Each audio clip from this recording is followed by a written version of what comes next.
Bharat Ratna doctor Babasaheb Ambedkar यांचा पूर्णाकृती पुतळा शहरात उभा राहावा या मागणीसाठी आंबेडकरी चळवळीतील कार्यकर्ते मनोज काळे यांनी आज श्रीरामपूर नगर परिषदेसमोर आत्मदहन करण्याचा प्रयत्न केला.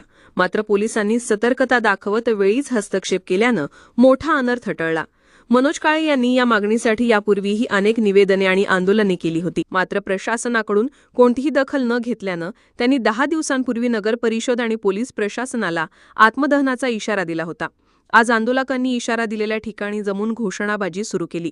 भारतीय राज्यघटना शिल्पकार परम पूज्य बौद्धिक सत्व विश्वरत्न क्रांतीय सूर्य कायदे पंडित महामानव डॉक्टर बाबासाहेब आंबेडकरांचा जय जय जय जय जय भीम. मनोज काळे यांनी स्वतःच्या अंगावर ज्वलनशील पदार्थ ओतून आत्मदहनाचा प्रयत्न करत असतानाच पोलिसांनी तातडीनं धाव घेऊन त्यांना ताब्यात घेतलं.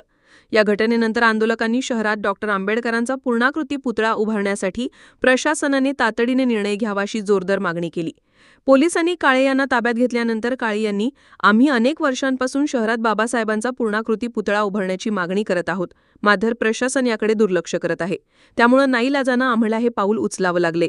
माझी मागणी डॉक्टर बाबासाहेब आंबेडकरांचा पूर्णकृती पुतळा बसवावा या मागणीसाठी मी सीओला सगळ्यांना निवेदन दिले होते. 10 दिवसाच्या आत तुम्ही बाबासाहेबांचा पुतळाचं काम चालू करा, नाही केलं तर 11व्या दिवशी मी आत्मदहन करीन.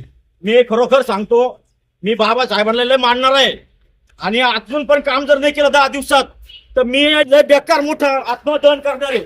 हे मी मीडियावर पण सांगतो आणि माझी दखल घ्यावा, कारण या सीओने या जिल्हाधिकारी लोकांनी सगळ्यांनी बाबासाहेब पुतळ्यासाठी मोठा अन्याय केलेला आहे.